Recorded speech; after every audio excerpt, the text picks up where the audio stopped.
खबर शामिल करते हैं लाहौर से। हमारे प्रेस रिपोर्टर मुजफ्फर उमर की रिपोर्ट के मुताबिक डीसी लाहौर मुदस्सर रियाज मलिका बाबू साबू पर नाका कर ट्रांसपोर्ट के खिलाफ क्रैकडाउन SOPs को नजरअंदाज करने पर डिप्टी कमिश्नर लाहौर ने 10 गाड़ियों को बंद करवा दिया। भारी जुर्माने भी आयद किए गए। कोरोना SOPs पर अमल दरामद के हवाले से गाड़ियों में मौजूद मुसाफिर SOPs को नजरअंदाज कर रहे थे।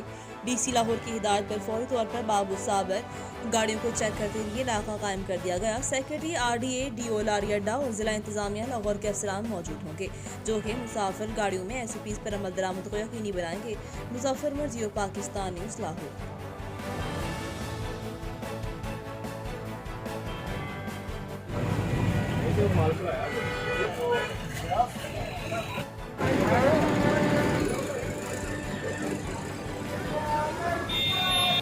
इधर देख, इधर देख। अच्छा अच्छा